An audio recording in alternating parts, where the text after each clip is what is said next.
እንደምናችሁ እግዚአብሔር የተመሰገነ ይሁን። እግዚአብሔር እየረዳን እስካሁን ድረስ አለን። በአምልኮ እግዚአብሔር ከኛ ጋር ነበረ። እግዚአብሔር የተመሰገነ ይሁን። በዝማሬም ጌታ ደግሞ ተናግሮናል። ክብር ለእርሱ ይሁን። ሃሌሉያ አሜን። አሁን ደግሞ እግዚአብሔርን ቃል አብረን እንካፈላለን።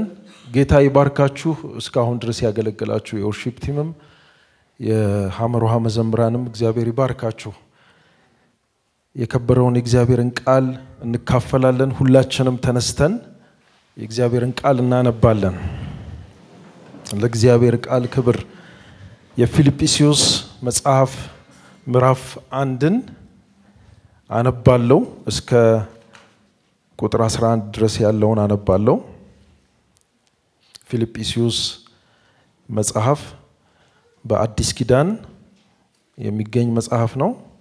እኔ ከአዲሱ መደበኛ ትርጉም ነው ማነበው። ምዕራፍ 1 የክርስቶስ ኢየሱስ አገልጋዮች የሆኑ ጳውሎስና ጢሞቴዎስ በቤተክርስቲያን ኤጲስቆጶሳትና ከዲያቆናት ጋር በፊልጵስዩስ ላሉ በክርስቶስ ኢየሱስ ቅዱሳን ለሆኑ ሁሉ ከእግዚአብሔር ከአባታችን ከጌታም ከኢየሱስ ክርስቶስ ጸጋና ሰላም ለእናንተ ይሁን። ምስጋናና ጸሎቱን እናነባለን። ከቁጥር 3 ጀምሮ እናንተን ባስታወስኩ ቁጥር አምላኬን አመሰግናለሁ። ዘወትር ስለ ሁላችሁ ስጸልይ በደስታ ጸልያለሁ። ከመጀመሪያው ቀን አንስቶ እስካሁን ድረስ በወንጌል አገልግሎት ተካፋይ ሆናችኋልና በእናንተ መልካም ሥራ የጀመረው እርሱ እስከ ክርስቶስ ኢየሱስ ቀን ድረስ ከፍጻሜ እንደሚያደርሰው እርግጠኛ ነኝ። በልቤ ስላላችሁ ስለ ሁላችሁ እንዲማሰቤ ተገቢ ነው።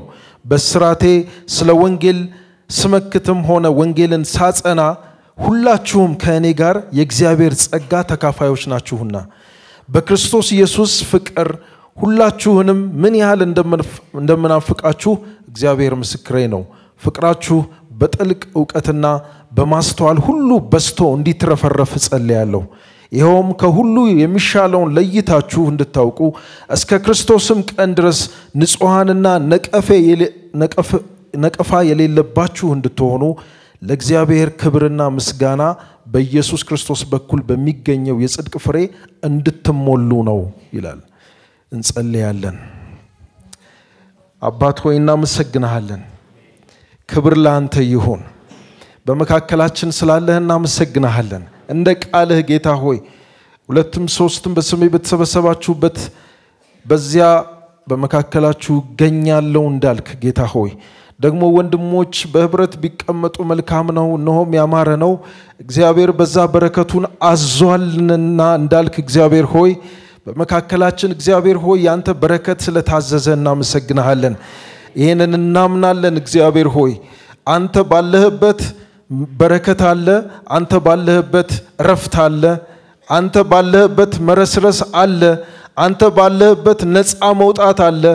ጌታ ሆይ እናመሰግናለን። ይህ ስለሚሆንልን እናመሰግናለን። በመካከላችን እጅ ስለሚንቀሳቀስ እናመሰግናለን። የባረከን ስላለ እናመሰግናለን። እግዚአብሔር ሆይ የቃልህን ደጆች ደግሞ አንተ ክፈትልን። አእምሮአችንን አንተ ክፈትልን። ልቦናችንን አንተ ክፈትልን። እግዚአብሔር አባት ሆይ መንፈስ ለእያንዳንዳችን እንደሚገባን እንዲናገረን እግዚአብሔር ሆይ በኢየሱስ ስም ጸልያለሁ። እግዚአብሔር ሆይ ስምህ የተባረከ ይሁን። ስለነበረን ጊዜ ሁሉ እናመሰግናለን። በጌታ በኢየሱስ ክርስቶስ ታላቅ ስም አሜን። በእነዚህ 4 ሳምንታት ከፊታችን ባሉት 4 ሳምንታት የምናጠናው መጽሐፍ የፊልጵስዩስ መጽሐፍ ነው። አሁን ያነበብኩላችሁ የፊልጵስዩስን መጽሐፍ በዚህ ወር እግዚአብሔር ቢፈቅድ እናነባለን እናጠናለን። በጣም የጠለቀ ጥናት በ4 ሳምንት ማድረግ ብንችልም የመጽሐፉን ዋና ነገሮች ግን ማየት እንችላለንና በእነዚህ 4 ሳምንታት ከፊልጵስዩስ ጋር አብረን እንቆያለን ማለት ነው። ከፊልጵስዩስ መልእክት ጋር የፊልጵስዩስ መልእክት በጣም ከመልእክቶች የምናነበው መልእክት ነው። ብዙዎቻችን በቃላችን የምናውቃቸው ብዙ ጥቅሶች ያሉበት መጽሐፍ ነው። እንደምታውቁት ጳውሎስ ስለራሱ ብዙ የተናገረበት መጽሐፍ ነው የፊልጵስዩስ መጽሐፍ። እና ይሄንን መጽሐፍ እናጠናለን። የፊልጵስዩስ መጽሐፍ በፊልጵስዩስ ከተማ ለሚገኙ አማኞች የተጻፈች መጽሐፍ ናት። የፊልጵስዩስ ከተማ እንግዲህ በአውሮፓ በግሪክ ሀገር በመቄዶንያ በምትባል ግዛት የምትገኝ ከተማ ናት። እና እቺ ከተማ የመቄዶንያ ዋና ከተማ ናት። የተቆረቆረችው በአሌክሳንደር ታላቁ አሌክሳንደር በሚባለው ከክርስቶስ ልደት በፊት ነው። በታላቁ አሌክሳንደር አባት ፊልጶስ በሚባለው ሰው የተመሰረተች ከተማ ናት። እቺ ከተማ የመቄዶንያ ከተማ የመቄዶንያ ዋና ከተማ ናት። መቄዶንያ በግሪክ ሀገር የምትገኝ ናት። እና እቺ ቤተክርስቲያን በነገራችን ላይ የመጀመሪያዋ የአውሮፓ ቤተክርስቲያን ናት። በአውሮፓ ምድር ጳውሎስ መጀመሪያ ገብቶ ወንጌል የሰበከባትና ቤተክርስቲያን የተተከለበት ከተማ ፊልጵስዩስ ከተማ ነው። የዚችን ከተማ የወንጌል አገልግሎቱን የሐዋርያው የጳውሎስን የወንጌል አገልግሎት በሐዋርያት ሥራ ምዕራፍ 16 እናገኘዋለን። ጳውሎስ ሁለተኛውን የወንጌል ጉዞ የጀመረበት ምዕራፍ ማለት ነው። ምዕራፍ 16 ሁለተኛው የጳውሎስ የወንጌል ጉዞ ነው። ከኢየሩሳሌም ተነስቶ እንደገና ወንጌልን ለማዳረስ ሲወጣ አንድ የመቄዶንያ ሰው በህልሙ ያያል። ናና ወንጌል እኛ ጋር ስበክ የሚል ህልም አይቶ ጳውሎስ ወደዚህ ወደ መቄዶንያ ግዛት በግሪክ ሀገር ወደሚገኘው መቄዶንያ ግዛት ሲሄድ መጀመሪያ ያገኛት ከተማ እቺን ፊልጵስዩስን ነውና እዛ ከተማ ቁጭ ብሎ ወንጌልን አስተማረ። እዛ አይሁዳውያን ክርስቲያን የሆኑ አይሁዳውያን አግኝቶ ወንጌልን እንዳካፈላቸው እናነባለን። በተለይ ደግሞ የምትታወቅ አንድ ሴት አለች ሊዲያ የምትባል እና ሊዲያ ልቧን እግዚአብሔር የከፈተላት ሴት የፊልጵስዩስ ከተማ ሴት ናት። የፊልጵስዩስ ቤተክርስቲያንም አባል ናት። እንደምታስታውሱት ደግሞ በፊልጵስዩስ ከተማ ጳውሎስ እስራት ገጥሞት ነበር፣ ድብደባ ገጥሞት ነበር ከወንጌል ስራው የተነሳ ወንጌል ከመስበኩ የተነሳ እና በዛሽ ከተማ የነበረች ጠንቋይ በመውደቋ የተነሳ በከተማው ከጠንቋይ ገቢ የሚያገኙ ሰዎች አመጽ አስነስተው እነ ጳውሎስንና ሲላስን ወደ እስር ቤት የከተቱበት ከተማ ነው ይሄ ከተማ። እና እግዚአብሔር ድንቅና ተአምር ያደረገበት ከተማ ነው። በኃይልና በድንቅ የእግዚአብሔር ወንጌል የተሰበከባት ከተማ ናትና ጳውሎስ ከእስር ቤት በምስጋና በመዝሙር በጸሎት ጳውሎስና ሲላስ ያን እስር ቤት እንደለቀቁ እናነባለን አይደለም? ሐዋርያት ሥራ ምዕራፍ 16 በምስጋና በመዝሙር ያንን እስር ቤት እግዚአብሔር እንዳናወጠው የምናነብበት ክፍል ምዕራፍ 16 ነው የሐዋርያት ሥራ። እና እቺ ከተማ ናት ፊልጵስዩስ ከተማ። የዛ እስር ቤት ጠባቂ ጌታን እንደተቀበለ እናነባለን ሐዋርያት ሥራ ምዕራፍ 16 ላይ። ስለዚህ እሱም የዚህ ቤተክርስቲያን አባል ነው ከነ ቤተሰቡ ማለት ነው። ጳውሎስ ወንጌልን ከሰበከ በኋላ እቺን ቤተክርስቲያን ከመሰረተ በኋላ ከዚህ ቤተክርስቲያን ከሄደ በኋላ ከ10 ዓመት በኋላ በሮም እስር ቤት ሆኖ ነው ይሄንን መልእክት የጻፈላቸው።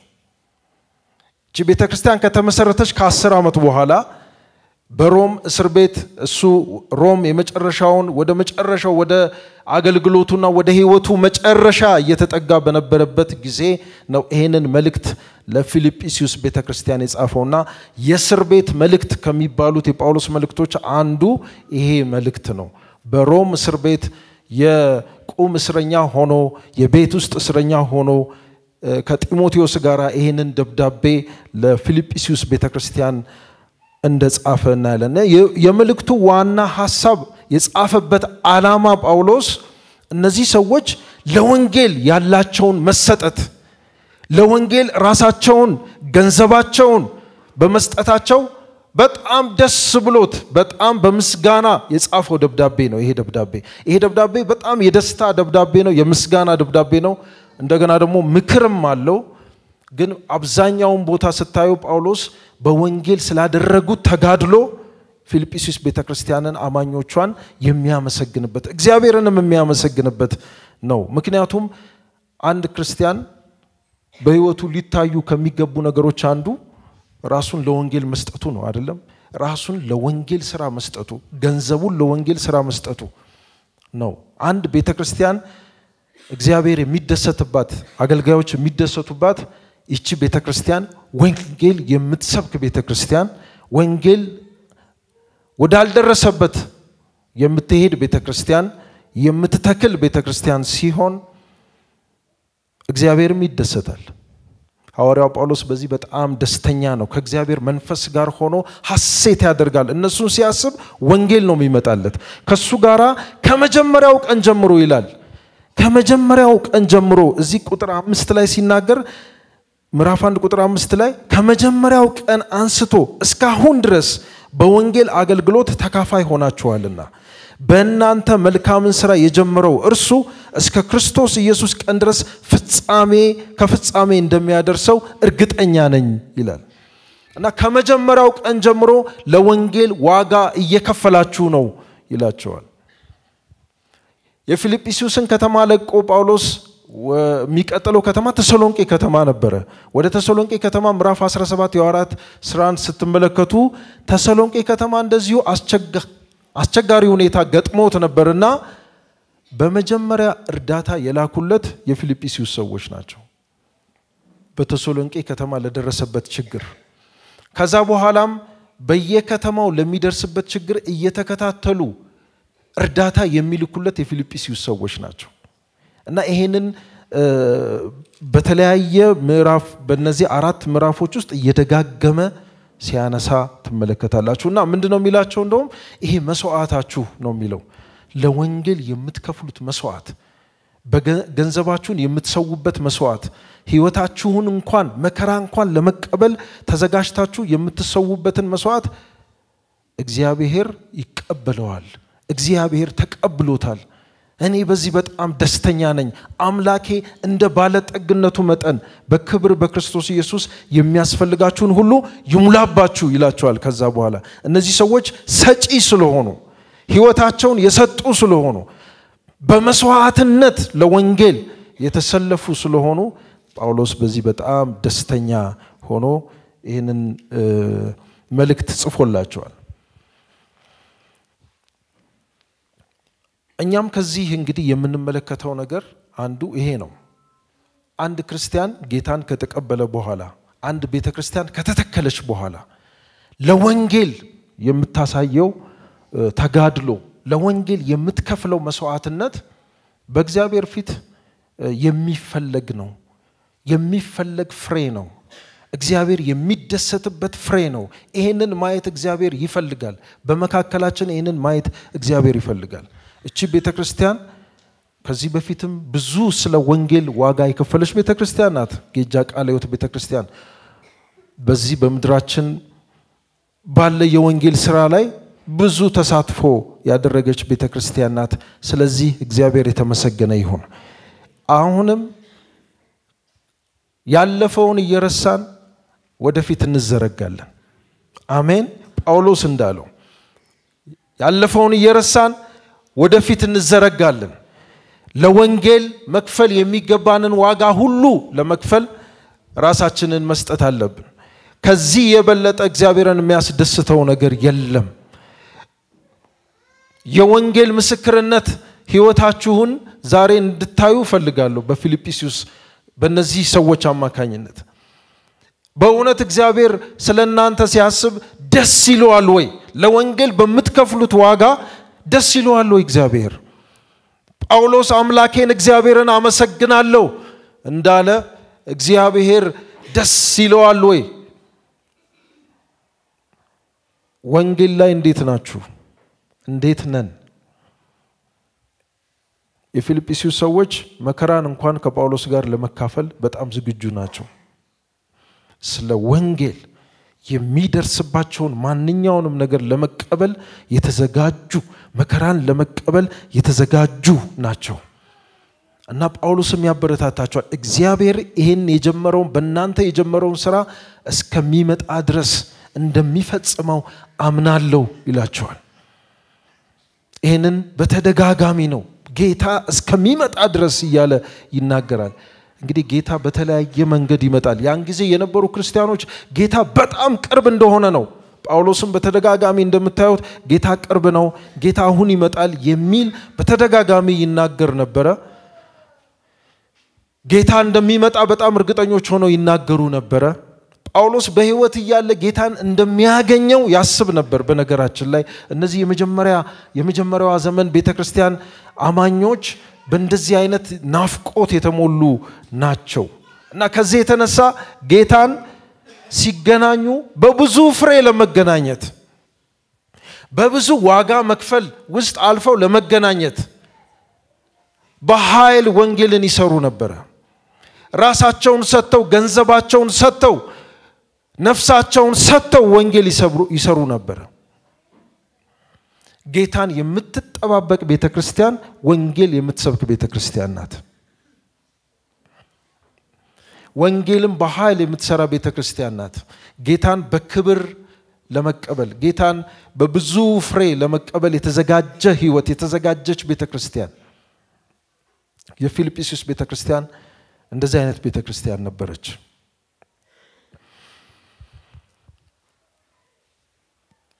ሌላው በክርስቲያን ህይወት መታየት ስላለበት ነገር ጳውሎስ የሚነግራቸውን ደግሞ እንመለከታለን። ምዕራፍ 1 ቁጥር 7 ላይ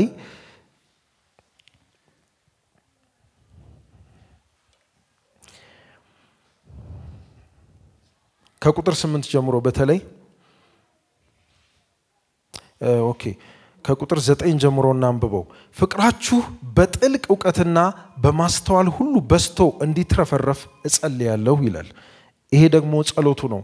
የቅድሙ ምስጋናው ነው። እግዚአብሔርን ያመሰገነበት ስለ ወንጌል ስለሚከፍሉት ዋጋ እግዚአብሔርን አመስግኗል። አሁን ደግሞ ጸሎት አለው፣ ስለነሱ የሚጸልየው ጸሎት አለ። ይሄ ደግሞ ምንድነው? ፍቅራችሁ በጥልቅ ዕውቀት እና በማስተዋል ሁሉ በስቶ እንዲትረፈረፍ ጸልያለሁ። ይሄውም ከሁሉ የሚሻለውን ለይታችሁ እንድታውቁ እስከ ክርስቶስም ቀን ድረስ ንጹሃንና ነቀፋ የሌለባችሁ እንድትሆኑ ለእግዚአብሔር ክብርና ምስጋና በኢየሱስ ክርስቶስ በኩል በሚገኘው የጽድቅ ፍሬ እንድትሞሉ ነው ይላል። ይሄ ደግሞ የጳውሎስ የጸሎት ርዕስ ነው። ፍቅራችሁ ይላል። ፍቅር በጳውሎስ መልእክቶች ውስጥ በጣም ትልቅ ስፍራ ያለው ነገር ነው። አክቹአሊ በኢየሱስ ክርስቶስም ስብከቶች ውስጥ ፍቅር ትልቅ ቦታ ያለው ሐሳብ ነው። በክርስቲያኖች ህይወት በአማኞች ህይወት እግዚአብሔር ሊያየው የሚፈልገው ነገር የመጀመሪያው ነገር ነው ይሄ ፍቅር። ከሁሉ ቁጥር 10 ይሄውም ከሁሉ የሚሻለውን ለይታችሁ እንድታውቁ ይላል። ከሁሉ የሚሻለው ፍቅር ነው። ከሁሉ የሚሻለውን ለይታችሁ እንድታውቁ ኢቭን ከወንጌል ስብከቱም በላይ ነው ማለት ነው ይሄ የፍቅር ጉዳይ። ከሁሉ የሚሻለው ምክንያቱም ይሄንን ጳውሎስ በአንደኛ ቆሮንቶስ ምዕራፍ 13 ላይ በቃ ገላይን ለእሳት አሳልፌ ብሰጥ ይላል። እንደዚህ ባገለግል በልሳን ብናገር ምን ይጠቅመኛል ፍቅር ከሌለኝ ይላል አይደለም። ከሁሉ የሚበልጠው መንገድ አሳያቸዋለሁ ብሎ የቆሮንቶስን ሰዎች ያሳያቸው ስለ ፍቅር ነው፣ ስለ ፍቅር ጉዳይ ነው። አሁንም ጳውሎስ ይሄንን ለፊልጵስዩስ ሰዎች ይናገራል። ከሁሉ የሚሻለውን ደግሞ ለይታችሁ እንድታውቁ ፈልጋለሁ፣ ይሄውም ደግሞ ፍቅር ነው ይላል። ፍቅር ነው። ይሄንንም ሐሳብ ጳውሎስ እየደጋገመ ነው የሚናገረው ስለ አንድነታቸው፣ ስለ ህብረታቸው፣ ስለ ፍቅራቸው። ለወንጌል ከመስበካችሁ ደግሞ በላይ ህይወታችሁ ወንጌል እንዲናገር ያስፈልጋል። የክርስቶስን ፍቅር የሚያሳይ መሆን አለበት። ገንዘባችሁን መስጠታችሁ ትክክል ነው። መስዋዕትነት መክፈላችሁ፣ ራሳችሁን ለመከራ አሳልፋችሁ መስጠታችሁ በጣም ትክክል ነው። እግዚአብሔርን ማመሰግንበት ጉዳይ ነው። ነገር ግን ደግሞ የፍቅር ህይወት በእናንተ ውስጥ ማየት ፈልጋለሁ። አንድነት በመካከላችሁ ማየት ፈልጋለሁ። ይሄ የአንድነት ችግር እንዳለባቸው በተለይ ምዕራፍ 4 ላይ ሁለት እህቶችን ጠቅሶ ይናገራል። ኤዎዲያና ኤውንቄ የሚባሉ ሁለት እህቶች በተለይ እንዲታረቁ በአንድነት እንዲሆኑ አሳስብልኝ፣ ምከርልኝ። ስለዚህ በመካከላቸው እንደዚህ የተከፋፈሉ ሰዎች አሉ ግን ወንጌል ይሰራሉ እነዚህ ሰዎች ለወንጌል ዋጋ ይከፍላሉ ነገር ግን በመካከላቸው እነዚህ ሁለት እህቶች ደግሞ ተጣልተው እንደነበረ ምዕራፍ 4 ላይ ታያላችሁ ስለዚህ የአንድነትና የፍቅር ችግር እንዳለ ታያላችሁ ለዚህ ነው ጳውሎስ ሁለተኛ ደግሞ ስለናንተ የምጸልየው ነገር ደግሞ ፍቅር እግዚአብሔር እንዲሰጣችሁ አንድነት እግዚአብሔር እንዲሰጣችሁ በመካከላችሁ ህብረት እንዲሆን አገልግሎታችሁ ፍሬያማ ይሆን ዘንድ አገልግሎታችሁ በእግዚአብሔር ፊት እውነት በጣም ተቀባይነት ያለው ይሆን ዘንድ ፍቅርን መጨመር አለባችሁ ነው የሚለው ጳውሎስ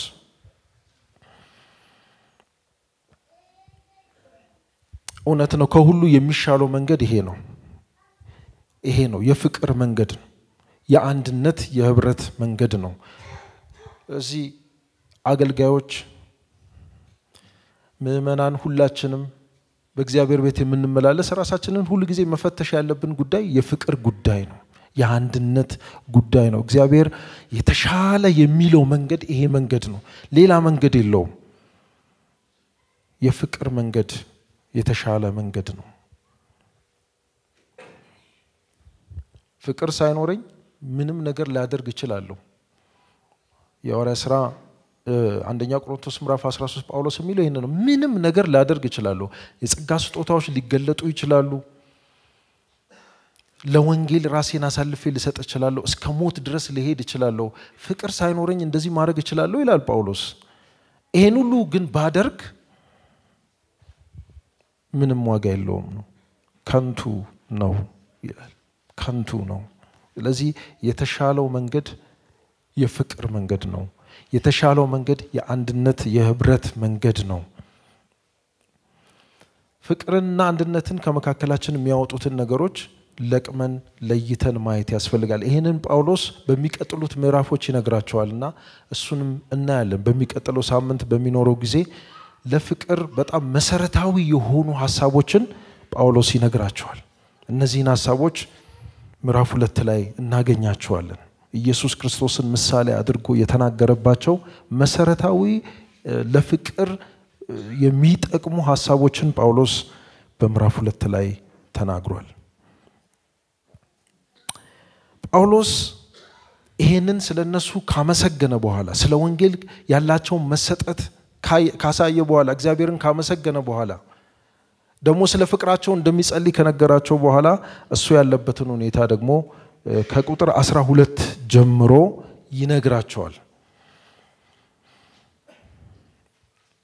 ከወንጌል ጋር በተያያዘ እየከፈለ ስላለው ዋጋ ነው የሚናገረው ቁጥር 12 አሁንም ወንድሞች ሆይ በእኔ ላይ የደረሰው ነገር ወንጌል በይበልጥ እንዲስፋፋ መርዳቱን ታውቁ ዘንድ እወዳለሁ ከዚህም የተነሳ እስራቴ ስለ ክርስቶስ እንደሆነ በቤተ መንግስት ዘበኞችና በሌሎች ሁሉ ዘንድ ታውቋል በእኔ መታሰር ምክንያት በጌታ ካሉት ወንድሞች ብዙዎቹ የእግዚአብሔርን ቃል ያለ ፍርሃት በድፍረት ለመናገር ብርታት አግኝተዋል አንዳንዶች ከቅናትና ከፉክክር የተነሳ ሌሎች ግን ከበጎ ፈቃድ የተነሳ ክርስቶስን ይሰብካሉ እነዚህ እኔ ለወንጌል ለመሟገት እዚህ እንዳለሁ ስለሚያውቁ በፍቅር ይህን ያደርጋሉ እነዚያ ግን በእስራቴ ላይ ሳለሁ መከራ ሊያጸኑብኝ አስበው በቅንነት ሳይሆን ለግል ምኞታቸው ሲሉ ክርስቶስን ይሰብካሉ ታዲያ ችግሩ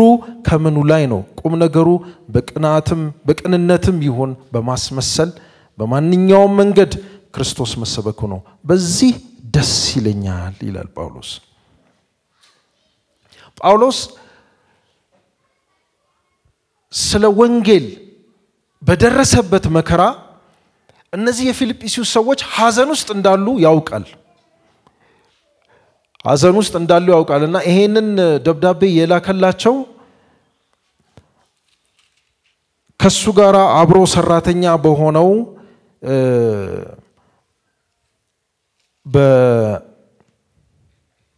በአፍሮዲጡ አማካኝነት ነው አፍሮዲጡ የሚባል የነሱ ቤተክርስቲያን አባል የሆነ ሰው ስጦታ እንዲያደርስለት ወደ ሮም ልከውት ነበር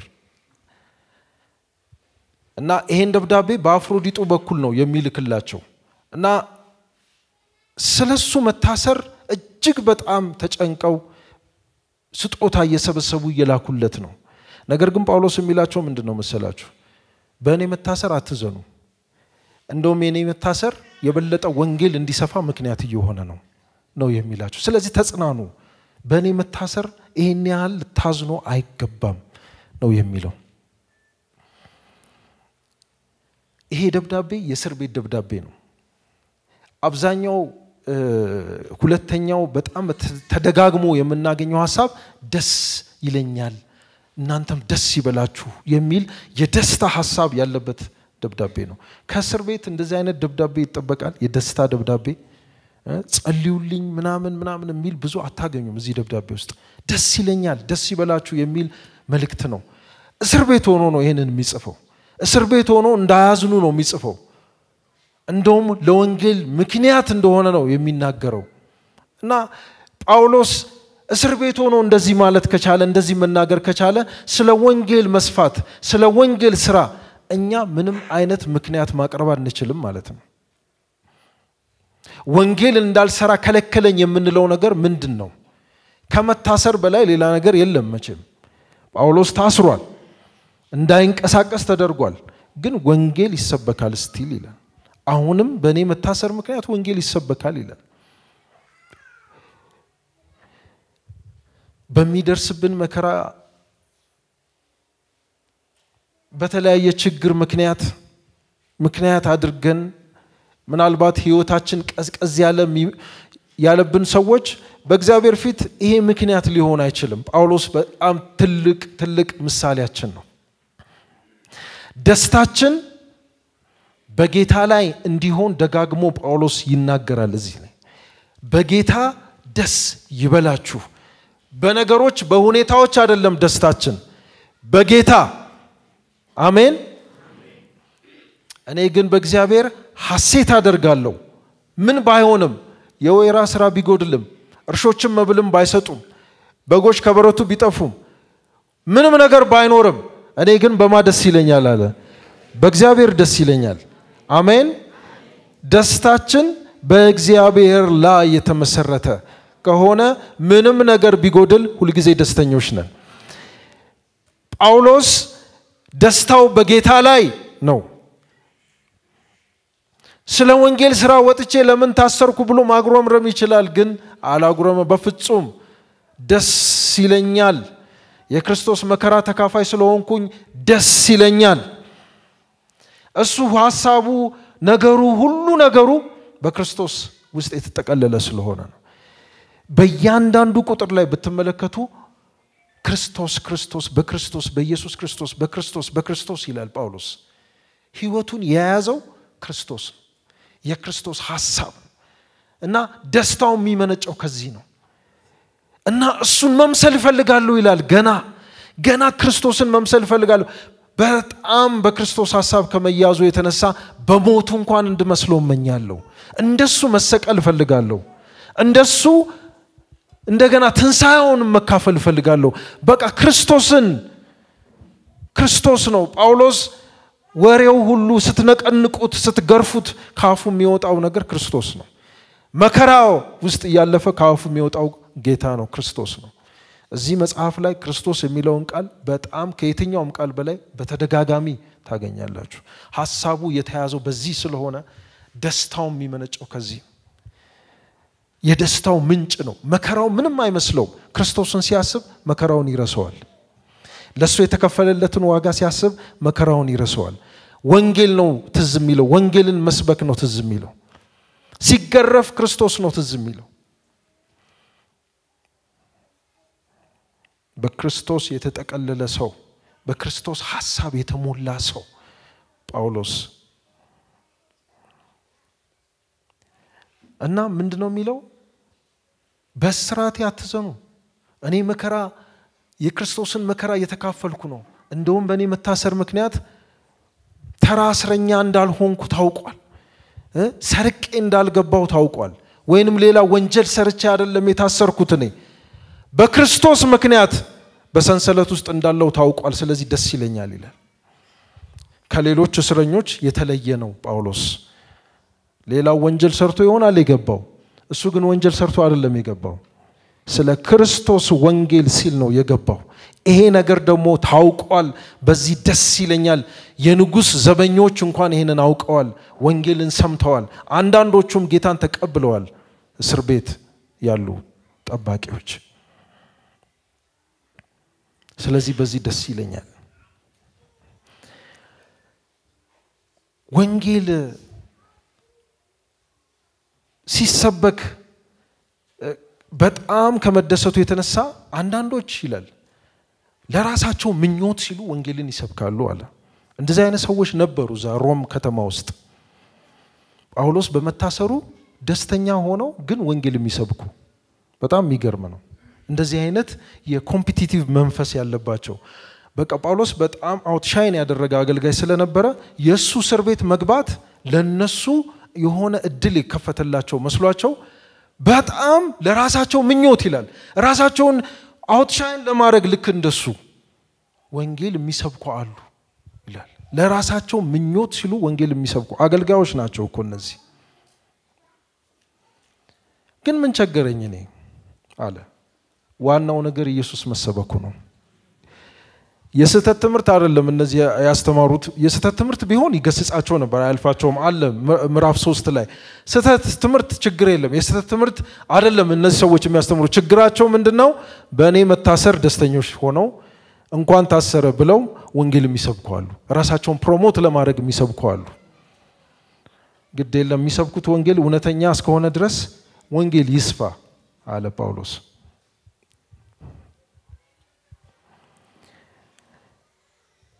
ቁም ነገሩ በቅንነትም ይሁን በማስመሰል በማንኛውም መንገድ ክርስቶስ መሰበኩ ነው።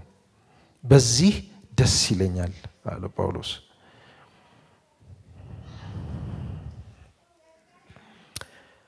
ሌላው ጳውሎስ እዚህ ክፍል ላይ በጣም የሚገርመኝ ነገር ወደ ሞት እየሄደ ነው እና ለሞት እየደረሰ ነው። ስለ ሞት እንኳን የሚናገረው ነገር ምንድነው? ሞት በቃ ይሄ የተሞላውለትን ክርስቶስ የምኖርለትን ክርስቶስ እስከ መጨረሻው የምሰብከውን ክርስቶስ የማገኝበት መሸጋገሪያዬ ነው።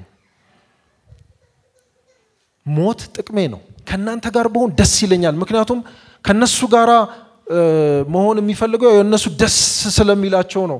የጳውሎስ አብሮ መኖር ከነርሱ ጋር በጣም ደስ ስለሚላቸው፣ የጳውሎስ መታሰር ስላሳዘናቸው፣ ሞቱማ ምን ያህል እንደሚያሳዝናቸው ስላሰበ ለፊልጵስዩስ ሰዎች ለናንተ ስር በዚህ ብኖር ደስ ይለኛል፣ ግን ደግሞ መሄድ እናፍቃለሁ፣ እርሱን ላገኘው ፈልጋለሁ፣ ሞትን እመኛለሁ ይላል እና በሁለቱ ሐሳብ ተወጥሬ ያለው ይላል። ከናንተ ጋር ሆኜ ለናንተ ደስታ ብኖር ደስ ይለኛል፣ ወንጌል እያስተማርኩ እናንተንም እየጠቀምኩ ብኖር ደስ ይለኛል፣ እንዳታዝኑ ፈልጋለሁ፣ ነገር ግን ደግሞ መሄድ ደግሞ ናፍቃለሁ፣ እሱን ላየው ፈልጋለሁ ይላል። ሐሳቡ ያለው እዛ ስለሆነ እና በእነዚህ በሁለት ሐሳቦች ተወጥሬ ያለው። ግን ስታዩት ወደ መሄድ ያደላ ነው የሚመስለው። ጳውሎስ ሄዶ ጌታን ማግኘት በቃ ክርስቶስን ማየት በጣም የናፈቀበት ጊዜ ነው። እስር ቤት ያሰረው ኔሮ ነው። ኔሮ የሚባለው የቄሳር ነውና ያው ኔሮ በጣም ጨካኝ ነው። ከዚህ በኋላ ጳውሎስ ብዙ እድሜ እንደማይኖረው ያውቃል። ኔሮ ኢየሩሳሌምንም ያፈረሰ ቄሳር ነው፣ ያቃጠለ ቄሳር ነው፣ በጣም ጨካኝ ነው። እሱ ነው ያሰረው። ስለዚህ ከዚህ በኋላ ጳውሎስ ብዙ ጊዜ እንደማይኖረው አውቋል። ነገር ግን ደግሞ ሐዘኑ ምንድነው? እዛ ላሉት ለፊልጵስዩስ አይነት ሰዎች ለአማኞች ብኖርላችሁ ለናንተ ደስ ይለኛል።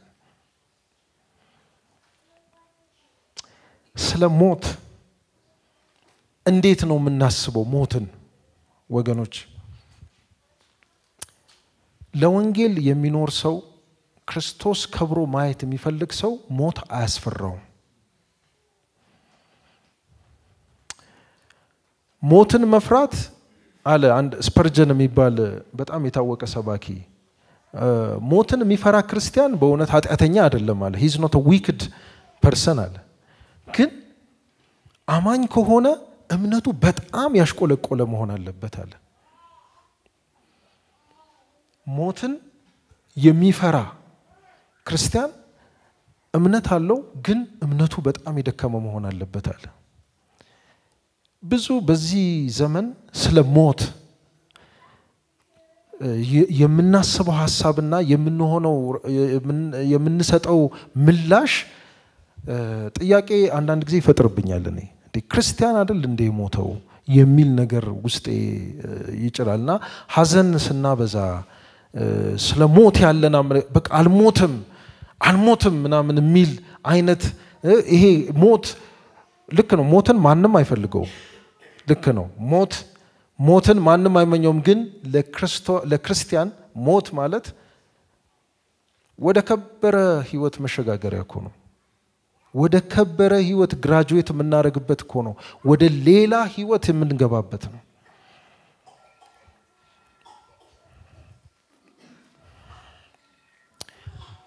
በመዝሙር ነው አይደለም የሚሸኙት። አሁንም አሉ በመዝሙር የሚሸኙ አይቻለው። ገጠር ለቅሶ እንዴት ደስ እንደሚል በመዝሙር ከቤት ጀምሮ እስከ ቀብር ድረስ በመዝሙር ነው የሚሸኘው ክርስቲያን። ከተማው ሁሉ እየዘመረ በቃ በጣም የሚገርም ነው። እንደዚህ ነው መሆን ያለበት። አይ ቲንክ አዲስ አበባ ነው ይሄ ነገር ያልተለመደው እንጂ ሌላ ቦታ ወደ ያዩሃቸው ቦታዎች በመዝሙር ሲሸኙ አይተናልና እንደዚህ ነው መሆን ያለበት። ክርስቲያን ሲሞት በመዝሙር ነው መሸኘት ያለበት። ስለ ሞት ያለን አመለካከት በጣም የድል ያሸናፊነት አመለካከት ነው። እኛ ሞትን ያሸነፍን ሰዎች ነን። ሞት በእኛ ላይ ስልጣን የለውም። አሜን። ይሄ የሥጋ ሞት ነው። እኛ ከዚህ ከሥጋ ሞት አምልጠናል። አሜን።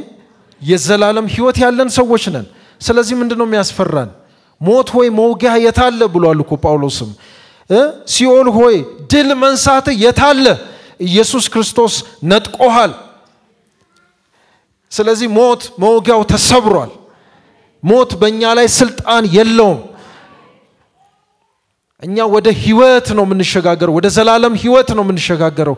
ወደ ተሻለ ህይወት፣ ለቅሶ ወደ ሌለበት፣ ሐዘን ወደ ሌለበት፣ በሽታ ወደ ሌለበት፣ መንከራተት ወደ ሌለበት በጣም ወደ ተሻለ ህይወት ነው የምንሄደው። ወደ እግዚአብሔር ህልውና ነው የምንገባው።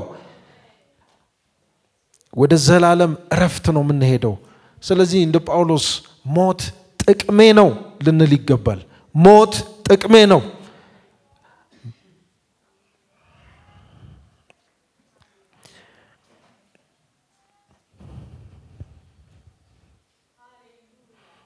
አሜን። አነበዋለሁ። ምን ይላል ቁጥር 21 ላይ? ለእኔ መኖር ክርስቶስ ነው፣ ሞትም ማትረፍ ነው። በሥጋ ከቆየው ፍሬያማ ተግባር ይኖረኛል፣ ነገር ግን የትኛውን እንደምመርጥ አላውቅም። በእነዚህ በሁለቱ እጨነቃለሁ። ልሄድ ከክርስቶስም ጋር ልሆን እናፍቃለሁ፣ ይህ እጅግ የተሻለ ነውና ይላል። ነገር ግን በሥጋ መኖሬ ለእናንተ ይበልጥ አስፈላጊ ነው። ይህን በማስተዋል በእምነት እንድታድጉና ደስ እንዲላችሁ በሁላችሁ ዘንድ እንደምቆይና እንደምኖር ተረድቻለሁ። እንደገና መጥቼ በእናንተ ዘንድ በመሆንበት ጊዜ በእኔ ምክንያት በክርስቶስ ኢየሱስ ያላችሁ ደስታ ይበዛላችኋል ይላል። ለነሱ ሲል ነው መኖር የሚፈልገው። ለወንጌል ስራ ሲል ነው መኖር የሚፈልገው። ክርስቲያን እዚህ ምድር ላይ መኖር ካለብን ወንጌል ለመስበክ እንኑር። አሜን። ይህ ሐሳብ በውስጣችን በእውነት ይግባ። ከኖርኩኝ ለወንጌል ልኑር። ለወንጌል ማልኖር ከሆነ አገልግሎቴ ካበቃ ግን ልሄድ እናፍቃለሁ የሚል ህይወት ውስጥ እንግባ። አሜን። ምን እንሰራለን እዚህ? ምንም እኮ አንሰራም እዚህ። እውነት ምንም የተሻለ ነገር የለም እዚህ ምድር ላይ። አሁን ደግሞ በጣም በጣም በጣም እየተበላሸ ነው ምድር። ምን ያስደስተናል? ለምንድን ነው የምንኖረው? መኖር ካለብን እነ ጳውሎስ እንበል። መኖር ካለብኝ ለማገልገል ልኑር። መኖር ካለብኝ ለወንጌል ልኑር። በህይወት መቆየት ካለብኝ የሱን ስራ ለመስራት ልቆይ። አሜን። በቃ የፊልጵስዩስ ሰዎች በዚህ ሐሳብ እንዲሞሉ ነው ጳውሎስ አሁን የሚነግራቸው። በእኔ አትዘኑ፣ በወንጌል በመታሰሬ አትዘኑ ገና ሞታለሁ ግን ደስ ይበላችሁ ወንጌል በእኔ ስራት ምክንያት የበለጠ ተሰብኳል በሞትም ደግሞ ጥቅሜ ነው እግዚአብሔር የተባረከ ይሁን እንጸልያለን